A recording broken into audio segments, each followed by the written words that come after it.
companies, maybe one day I'll start a company. And I'd already started Facebook, right?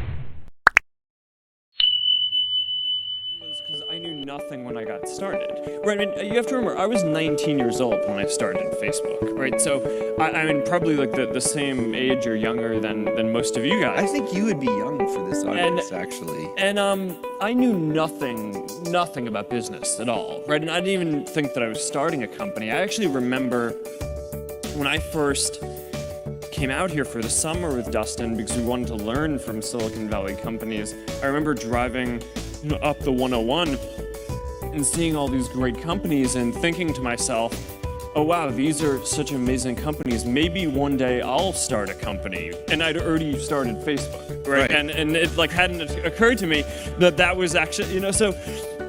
How did you learn?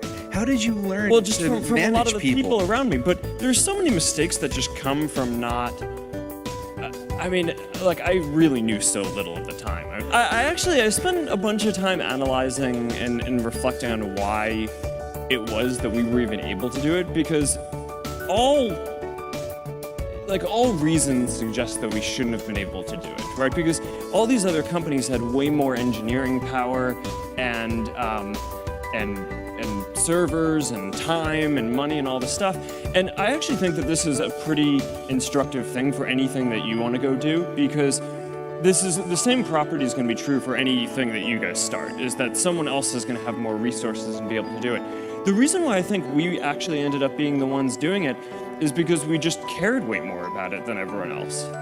We always thought that it was this really important thing and really just like felt in our gut and our heart that we wanted to do it.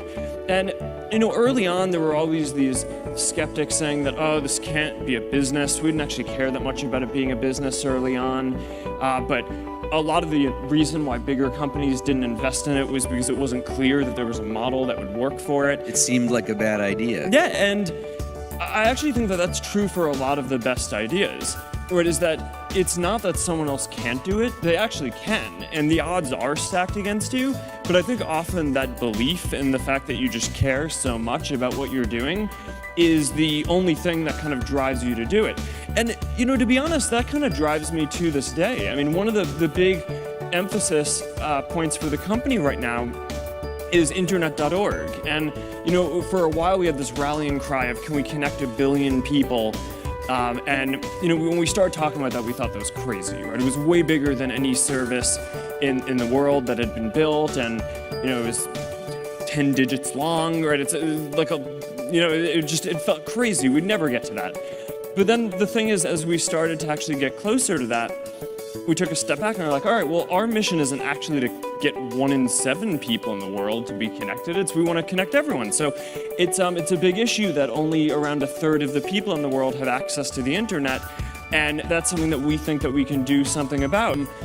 So many things go wrong when you're starting a company, and often I think people ask, what mistakes should you avoid making? And my answer to that question is don't even bother trying to avoid mistakes, because you're going to make tons of mistakes, right? And the important thing is actually learning quickly from whatever mistakes you make and not giving up, right? And I mean, there are things every single year of Facebook's existence that could have killed us or made it so that it just seemed like moving forward and making a lot of progress just seemed intractable. But you just kind of bounce back and you learn, and nothing is impossible. You just have to kind of keep running through the walls.